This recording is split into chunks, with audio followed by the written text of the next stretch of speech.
the street.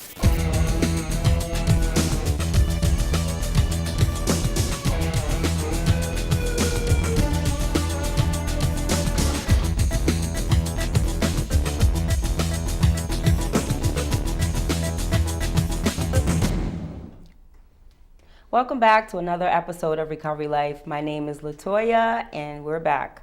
Today is part 2 of the Joe P. and Latoya experience. So look over to my guest. Hi, Joe. How are you today? I'm great. How are you? Wonderful. Hi, everybody. Nice to be back. So I want to kind of start off a little bit from where we left off last time. So tell me, first of all, you're visiting from Philadelphia. So Yep. tell me what your trip has been like so far. Oh, wow. My trip has been just fascinating. I've been having a great time visiting with you, visiting with all my brothers and sisters in recovery. I've been making a lot of 12-step meetings, and just engaging with my family. Just seeing family and friends that I haven't seen in a while. It's so good to run into people that I haven't seen in a long time. We get to catch up and spend some time together and see, what's going on, what we're doing, and just share each other's, lived experiences with each other. It's fascinating. How difficult is it for you to transition, because Philadelphia is a lot faster place than Connecticut. So how different are those two lives? Well, coming from Philadelphia, the big city, the metro, and me loving to be active and always something to do, and born and raised here in New London, Connecticut, coming home, the pace is a lot slower. Small town, small city, of course it's a lot slower. And, since I was born and raised there anyway, that was my roots, is to be slow. So when I moved to the city, to Philadelphia, and then from my experience being in the Marine Corps and from traveling the world, I traveled to a lot of big cities. So, I think it's relatively easier for me to make that transition. Big city, small town, medium, I can just make that transition pretty easy. It's not really difficult, especially when you're in recovery and 12-step life. So I get to apply, my what I've learned, my experiences and spiritual principles, and just roll with it. What would you say one of the main spiritual principles that you use on a daily basis? On a daily basis, I'm gonna tell you, for me, this is what I believe. The ideal state, for me and for the recovering person, is a state of humility.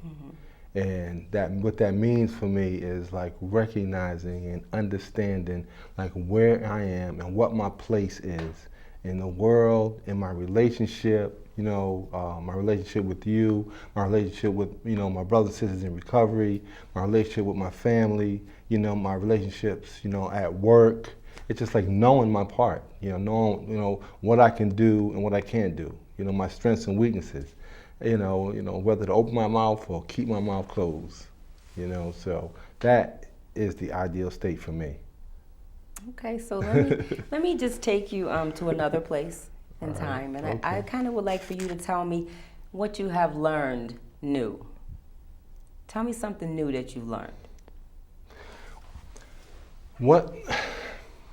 This recovery process that I'm involved in right now, and improving the quality of my life and learning new things, reaching out, and it's repetitive. Everything that I do over and over and over and again until I can get it right. And one of the things that I'm constantly becoming more and more aware of is my confidence in myself, and my self-esteem coming up, and how I communicate with people. Because I'm learning something new about myself every day as far as what I can do and what I can't do. Having confidence to speak up, to raise my hand in meetings and share, and be transparent. Let other people know who I am without fear of rejection and judgment and criticism. That's a hard thing to do. I know for me it's a hard thing to do. And for a recovering person, it's a hard thing to do, to talk about you. And especially to be on, a camera and to be, ask questions and then have to be able to respond. Because sometimes I can't it doesn't always come to me like real fast to be able to like comprehend and translate some information. And I'm in my head, I'm like, there's other voices of recovery that's going off saying, oh no, that's the wrong answer. Don't say that. Don't say this. Don't say that. Or what? You didn't learn anything about yourself. That's those other voices. You know, that disease, that personality defects. You know, talking to me. So, you know, I'm learning new things about myself every day as far as my strengths and weaknesses. You know, what I can do and what I can't do, how far I can go, how far I can go to the edge, you know, and what I like, what I don't like, you know, my comfort zone versus being discomfort, you know, uncomfortable in the situations and stuff. And that's where I learn, I think, the most is when I'm uncomfortable. You know, when I'm uncomfortable, I learn the most. I think that that's amazing because I had the opportunity in the last few days to learn a whole lot about myself as far as character defects go. Right. You know what I mean? Absolutely. So I need you to tell me when you identify with certain character defects, what do you do to pull yourself away and identify how to manage them? And you know what? Unfortunately, sometimes I don't know. You know, most times it's like after I've, you know, either acted out in the defect or, you know, or fell short in some kind of way, and then through communication with the other person or the situation, or through reflection, or just like, you know, being aware and looking at my 12 steps and looking at the principles, and then, you know, did I have any kind of surrender with this situation? Was I accepting it? You know, how could I have better handled it if it was discomfort? You know, if it caused like, you know, some discomfort and like, you know, uncomfortable feelings. You know, did I feel like something in my gut say, you know what, that was the wrong thing to do or say, or action? And then I need to like, that's how I like go into a mode of like, re-examining like what I just said. If I feel uncomfortable, my gut says in the middle, like, I'm uncomfortable. That is, you know, I just didn't say that right. I didn't do that right. And like, then I got to revisit it. And I have to, you know what, and revisiting it sometimes is the hardest part, because then we have to admit our part in it and take responsibility. So really taking like responsibility, you know, for my life, for my behavior, for my attitudes, for things I say, and not trying to take it back and not trying to justify and rationalize something when I realize I made a mistake and did it wrong, so that I can be okay. So try to get out of that self-centered piece and like, you know, just surrender. Just surrender. So how do you use those same tools that you just mentioned to me in relationships? In communication, and situations change, you know. If I can use, if I could use for an example, like we were at church, you know, over the weekend. We went to a church service over the weekend, and great church service, great message, and the message was about attitudes. So, you know, it kind of, and then exiting church, while we were exiting church, you know, greeting the pastor and saying hello, and then you were ahead of me. And then I was walking behind you, and then it was kind of cold outside, and I had the keys to the car, and I ran into a cousin of mine who I hadn't seen probably in 10, 15 years.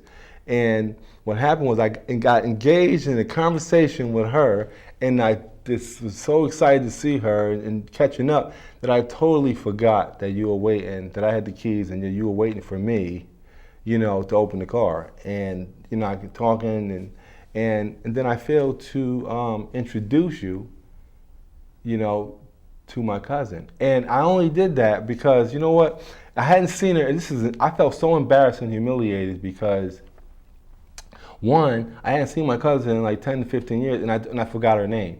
So because I forgot her name, and, you know, I didn't like say, come on, let me introduce you to my cousin, because I didn't know. So I thought it was going to be such a brief conversation that it would move on, and it dragged on, and you became real impatient and, you know, upset. And I was being, at that time, not thinking that was okay. And I was being, you know, rude and, you know, disrespectful, unknowingly, not maliciously and on purpose. And what happens is it caused some upset.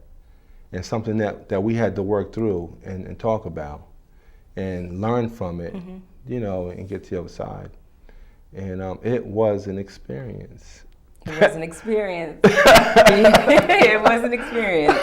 You're right about that. I can tell you, like, working a program really helps when times like that come around. It really helps to work a program when times like that come around. Because, you know, every day I have to learn, because, you know, we had a conversation today about me being identified as me. It's the first time I ever heard that. Right. Actually, that's not the truth. It's the first time I've ever heard that clean. Right. You know, and after a few drinks, I've been told I was a lot of things, and mean was always one of them. Right. So that was one of the things that I worked on first, was because that's one of the character defects that I had, was a lot of anger from inside issues that I had to deal with in order for myself to make peace within myself. Right. So that word just made me believe that, just understand that there is more work to be done. So I had to identify and find out where that came from. So in having this conversation, where do you think the strength of a relationship in recovery should draw from? From God. Okay. From the presence of a loving, caring God. It's our job, you know, to open our heart and our mind. It is. It's, you know, we have to open our heart and our mind, right, and be receptive to the internal changes that we need, which I believe, this is just what I believe, this is my perspective, that can only happen, you know, with the presence of a loving, caring God. You know, once I remove God out of the equation of my life, and there's nothing's gonna work out. You know, it's just not gonna go well at all. You know, for a split second, things appear because, you know, to be working out okay. You feel like you're doing it on your own, and then you get all this false sense of pride and ego about I'm doing it on my own, and I'm not doing it on my own. I'm doing it because I simply surrendered to a power greater than myself, and simply had the courage. It takes courage to be in a relationship. You know, a healthy relationship takes a lot of courage, and asking for help. And also to be able to surrender and admit when that you're wrong, when you fall short. It's okay. It's okay to get out of the way and say, look, I fell short here. I'm not really good in this area. Latoya, you're stronger in this area of communication, so can you help and guide me in this area, you know, where I fell short? Tell me how, you know, your perspective, your view, how you think you would have handled it, so that we can learn from it and continue to grow. Because that's what we're doing. You know, in this beautiful relationship that we have, is that we are continuing to grow. And like, you know, we are like a beautiful, you know, like 6 months, you know, into this beautiful relationship. And like along the way, we're developing trust, faith, open-mindedness, willingness with each other, having integrity, having compassion, and we're learning each other, you know, and like accepting, you know, each other's defects and shortcomings, and not being afraid to talk with each other about it. Look, you know, we pray with each other, you know, we share the word with each other, we share God, you know, with each other, we share recovery. And we're not always going to agree. That's true. You know, we're not, you know what I mean? So we learn, you know, to agree, you know, not be disagreeable. You know, and, you know, a healthy relationship. It takes some compromise, and it took some work, and I had to learn that compromise is healthy. It's not always a negative thing. Compromise can be healthy, and I love that you said, like, we share God, we pray together, we fight together. Yeah. But we continue to move forward. You Absolutely. know? So under every rock that we kick our toes on is a lesson. Right. You know, so I had to understand it, and it just shows me the program that I have as well, because this church situation, I called on some women that I love, and they were able to guide me and say, get over it, like, well, you know, take some part in it and just move on, like, you know, and the bottom line is, like, they know me so well, and my history is running, not dealing with, I would rather eliminate than to gravitate towards. Right. And when something is so good, and I had to learn how to work towards it. So let me ask you this. So what is it that you find is difficult about a relationship that's 300 miles away? Wow. There are barriers, challenges. I was just talking about this. I was just sharing about this in the meeting, too, about, how important it is to have a 12-step recovery program in place, to have spiritual principles in place. Because how I woke up this morning and I was feeling helpless, hopeless, and powerless, and having to have, it was on the second step, coming to believe in the power greater than ourselves that could restore us to some kind of sane thinking, some sanity, so that I can make some good decisions. The difficulty is the simple difficulty is being away from you, getting off work or not being able to come home to you, not being able to talk to you physically, versus, calling you on the phone and just having that physical interaction, the longevity of it, the not knowing, the having, that's where the faith part is so huge, and sitting down and making plans over, 6 months to a year, moving here, and you're making that transition, how it's going to happen, a lot of factors that, come into that employment, having, I have a good job where I'm at, you have a good job here, how can I make that transition to Connecticut, and get equal employment, get in my field that I work in, human services, as a peer specialist that I work in right now, or vice versa, you coming to Philadelphia and finding, working the field and doing what you're doing. So together, we examine the possibilities, Right. talk about the difficulties, and then, I do a lot of journaling myself. That's part of my tools in my recovery, is writing things down, because it becomes real when I'm writing it on paper and I see it. And then, again, the ideal state of practicing a state of humility and like the reality of my place and your place in our relationship and in life and in the world. And then going from there to make decisions to where we're going to go and where we're going to be. Right. And those are some hard questions. That's a hard question that you asked me, right there. I wasn't sure whether to get up and just walk out the studio right now. Where were you going to walk to? Where were you going to walk to? I don't know.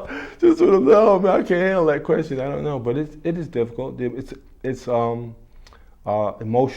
Mm-hmm. We deal with being separated. We deal with not being with each other physically, but we're developing a very strong mental and spiritual connection. You know what I mean? Like, we're sharing a lot of stuff, and like a lot of the difficulties that come are gifts. Anything that we're confronting with, any obstacles, any barriers and challenges that we are dealing with as a couple in a relationship, planning the future together, husband and wife, and to be together, we're going to have difficulties, and those difficulties are gifts. And as long as, that we believe and have a faith in God, of our understanding, we're going to be okay, no matter how it works out. Whether it works out for the good for both of us, and it doesn't work out, we're still going to be okay. Right. And we're going to learn from it, and we're going to grow. But you ain't getting away from me, so. You ain't going nowhere. So let me ask you, Yeah. where do you see, give me a year and what it looks like. What does that year look like? And I know it's a today, but I'm saying, tell me what that year looks like.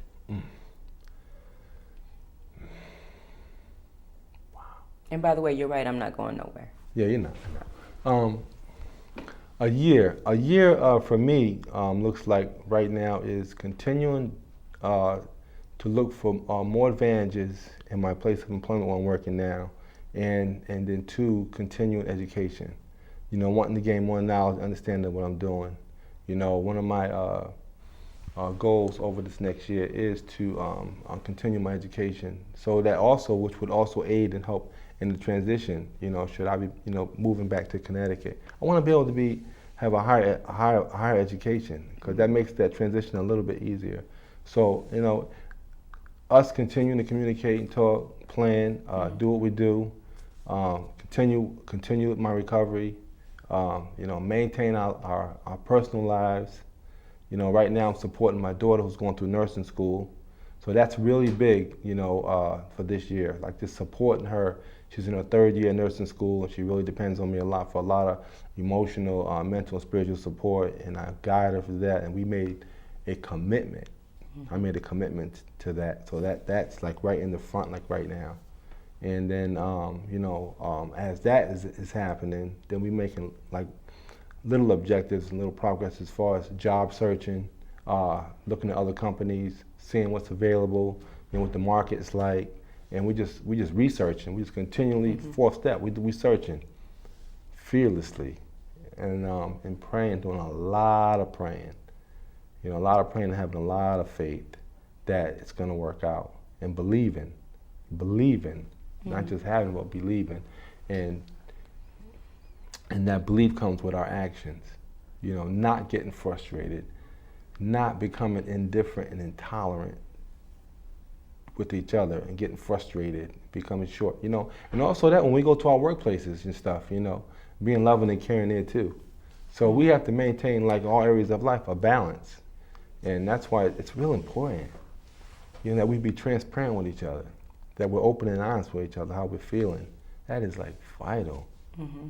You know what I mean? Like, this is how I'm feeling today, babe. I don't know if I can make it, another 6 months or another 8 months, without you. I don't know if it's going to happen. Being able to have that discussion, without fear. And if the fear is there, to say, no, I'm afraid. I'm nervous. I'm concerned that, it might not happen. And then we just support each other and look at the positive side. We have those conversations. Yeah, we do. We have those conversations.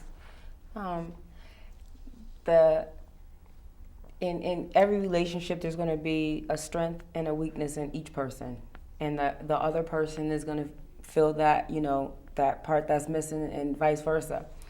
And I'm that person that full force ahead. I believe in anything can happen because I don't tolerate anything less than full force. I'm not going to go to sleep on this earth until I receive the gifts that I know that God has for me. Yeah. And I have to go get them, because if they're meant for me, I'm going to conquer them without even an army stopping me, because that's the way it's supposed to be. Right.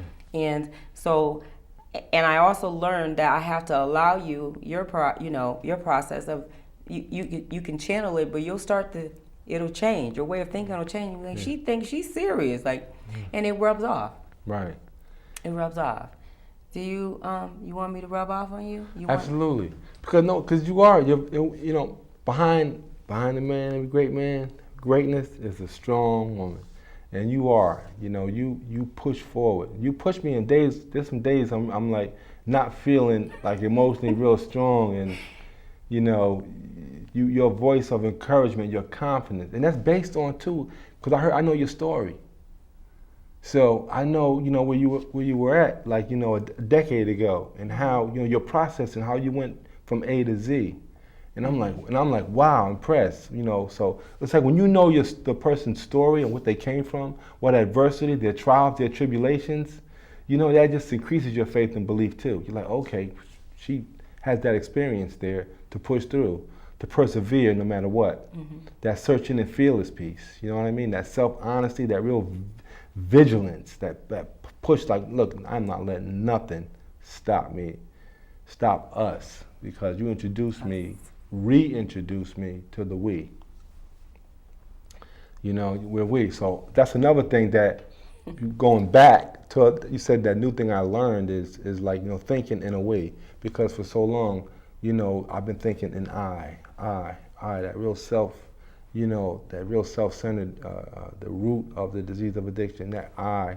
And like everything, I make decisions now based on we.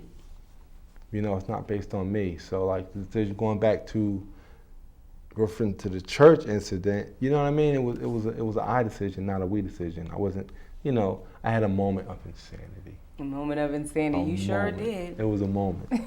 Moment. It was a moment. So you're going to be heading back to Philadelphia, and we'll be attending the convention. Right. So tell me, we have like a couple of minutes. Right. Tell me what that means. Like, I'm super excited Yeah. about the convention. Yeah, I'm excited too. I'm sad about leaving. Yeah, I'm always sad when I come home, and then I'm extra sad now because I'm leaving you. You know what I'm saying? I'm really, and it's an emotional piece that I just have to push through, and we'll enjoy the rest of the day. But I'm looking then on the other side of it. I'm looking forward to January, for the Connecticut Regional Convention, the 12-step convention. And so we have something to look forward to in January. They're going to be mad at us for that. So, okay. can't do anything about it No. now. It slipped out. Mhm. So, It was is. it was just an accident. Yeah. That's all. So you're looking forward to it? Yeah, I'm looking forward to it. I'm looking forward to getting back to work, actually. Mm-hmm. And my members who are waiting for me when I get back, I'm a peer support. I support members living in independent housing.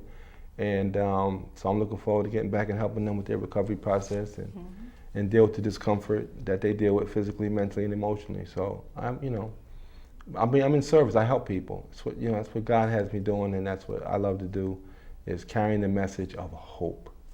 Well, I would like to thank you again for taking time to support Recovery Life and bringing hope to other people, because also you have an anniversary coming up soon too, January 20, right? January 20th, 2016, I'll be celebrating 13 years of recovery. 13 years of recovery. That's Right. hope Yeah, right there. that's powerful. It's good stuff. Thank you again for it. being here. Thank you. Love you. I love you. I love you more. Thanks for joining us again on another episode of Recovery Life. Ciao. I should have came over there and kissed you. You got